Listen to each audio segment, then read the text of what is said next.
Respiration. So this is anaerobic and aerobic respiration. Anaerobic is basically glycolysis. Aerobic respiration is when we take the products and we move them into the mitochondria and we undergo oxidative phosphorylation. So the view is, this is a cell. Glucose will enter the cell. It will undergo glycolysis, which will produce 2 ATP. Glycolysis also produces reduced NAD, and the reduced NAD can be taken into the mitochondria and converted into ATP using electron transport. It's actually the hydrogens from the reduced NAD and the reduced FAD that are used to generate a hydrogen concentration gradient that then drives an ATP synthase enzyme to generate more and more ATP. So if we don't have any oxygen present, then the pyruvate will undergo an anaerobic respiration reaction, which is basically where the pyruvate gets converted into lactate. As part of that, that helps to regenerate your NAD, which can then be used back in glycolysis to make more NADH, and so glycolysis can continue. Glycolysis will stop if you don't have any NAD to pick up the hydrogens. So we have to be able to regenerate the NAD using that fermentation process by when we convert pyruvate into lactate. So if we now look in detail at respiration, we start with a glucose molecule. Glucose is unreactive, and we learnt in the first year that to make glucose more reactive, we can do things like phosphorylate it. So the first step is to phosphorylate glucose. So that's going to use an ATP molecule. So glucose phosphate is our product. Next, we have to phosphorylate it again to get it really reactive. So we make hexose biphosphate. So we've used two ATPs so far to get glucose into a hexose biphosphate. Once we've got that, that becomes unstable, and so it splits to form 2-triose phosphate, or TP. Then that is converted into pyruvate. That is the big step that helps you to generate your ATP. So you get 4 ATP back. So far we've made a net of 2 ATP, and that is the product of anaerobic respiration or glycolysis. So you get 2 ATP for every glucose molecule when you use anaerobic respiration. However, in aerobic respiration we can carry on, because we can also generate this reduced NAD that we can take to the mitochondria and convert and allow us to make ATP. That pyruvate we can convert into acetate in the link reaction, and that acetate we can make into acetyl coenzyme A. So acetyl coenzyme A is what we put into the Krebs cycle, and acetyl coenzyme A is a 2-carbon molecule. So we finished with pyruvate, which is 3 carbons. We removed a carbon dioxide, which is called decarboxylation. So every time a carbon dioxide comes off, we call it decarboxylation. Because we've lost a carbon, we also release hydrogens, so we can take our NAD and make it into a reduced NAD. When we get to the Krebs cycle, we've now got a 2-carbon compound, but that's too small to work on, so we add it to our 4-carbon compound called oxaloacetate. That makes a 6-carbon compound called citrate. The citrate is then broken down into 5 carbons. Every time you lose a carbon, you make a carbon dioxide, so that's decarboxylation of the 6-carbon compound into a 5-carbon compound. The NAD picks up the hydrogens that are also released, so we get a reduced NAD. Then we do it again to get from a 5-carbon compound to the 4-carbon compound, so we release our carbon dioxide, so that's decarboxylation of the 5-carbon compound. We use up the hydrogens to reduce NAD, so we go from NAD to reduced NAD. And then that 4-carbon compound, once we've made it, it also undergoes some other changes, and that helps to generate at the substrate level, so just breaking and making bonds in different places helps to release enough energy, and we call that substrate level phosphorylation, where we make an ATP using the energy at the substrate level. So we've got substrate level phosphorylation leading to ATP formation. We've also got reduced FAD being made and reduced NAD being made, and now we've regenerated our compound that we started with, and so the cycle can repeat. This cycle will occur twice for every glucose, because if you notice, when we had a glucose, we made a 6-carbon compound, and then it broke down into the 3-carbon compound. So we ended up with 2 TPs, 2 pyruvates, 2 acetates, 2 acetyl coenzyme A's. So we have 2 acetyl coenzyme A's, so we get 2 turns of this.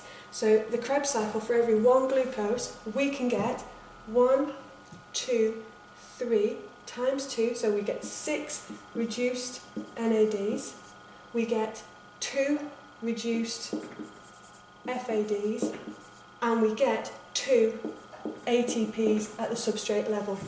If we go back, we can see that when we got our triose phosphates, we got our 2 reduced NADs, and we also get 2 reduced NADs here as well. So in total, we end up with 4 reduced NADs at this point. Now, if we take them to the electron transport chain, what will happen is, in the electron transport chain, we have on the cristae of the mitochondrion, each of these is a phospholipid bilayer, and within that phospholipid bilayer there are proteins, and those carrier proteins can use the energy from the electrons that are released from the reduced NAD. So when the reduced NAD releases its hydrogen, the hydrogen splits into electrons and hydrogen ions. The electron energy is used to pump the hydrogens into the intermembrane space, which is this area here.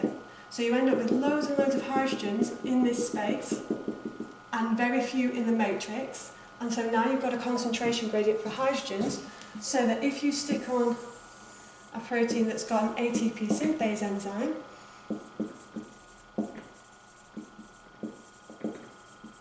what will happen is the hydrogen ions will move down their concentration gradient, that's called chemiosmosis, and that will help to generate your ATP.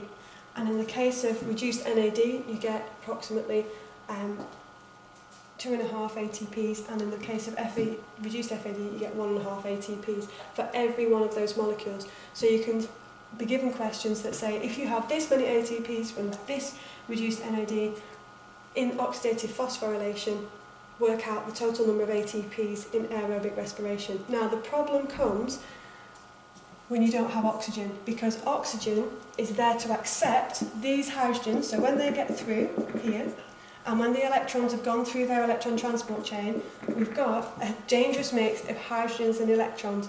We need to do something with them so they don't damage our cell, and the simplest way is to combine them with half an oxygen molecule and make water. So oxygen, we say, is our final electron acceptor.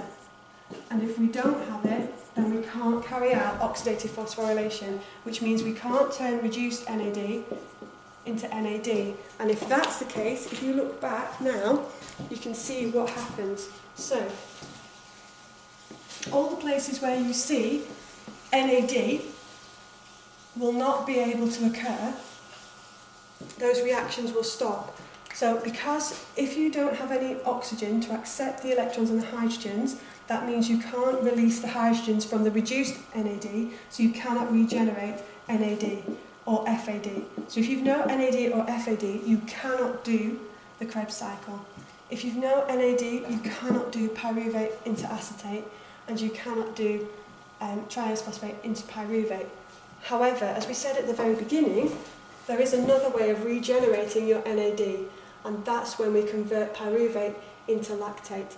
So if instead of going down the pyruvate to acetate, so we don't do the link reaction, if at this point here where we've got our pyruvate, if we convert that into lactate, then the pyruvate will act as an acceptor of the reduced NAD, so it will accept the electrons and the hydrogens, and you'll end up being able to regenerate your NAD. So in mammals, we make lactate, and as part of that, the pyruvate acts as the electron acceptor. So we reduce the pyruvate, regenerate our NAD, and glycolysis can continue generating 2 ATPs for every single glucose. Now, this is slightly different in yeast, because in yeast, they don't convert pyruvate into lactate. What they do is they convert it into ethanol, and then into ethanol. And the problem with that is it releases carbon dioxide, and they cannot get that carbon dioxide back. So this is a one-way reaction. The NAD, reduced NAD, is converted to NAD at that point, so it's actually ethanol that is your electron acceptor. In the case of mammals, when they reduce their pyruvate, what will happen is they will convert it into lactate, but at a later date in the Cori cycle, they can then convert that lactate back into pyruvate, and then that will go through the full-on reaction where you end up converting pyruvate into acetate. Then it's picked up to make acetyl coenzyme A.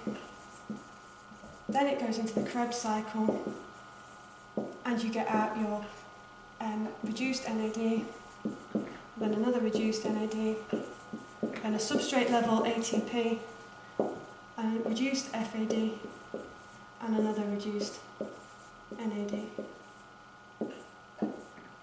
Okay, and that is respiration, aerobic respiration and anaerobic respiration in animals and with the ethanol in plants, in yeast.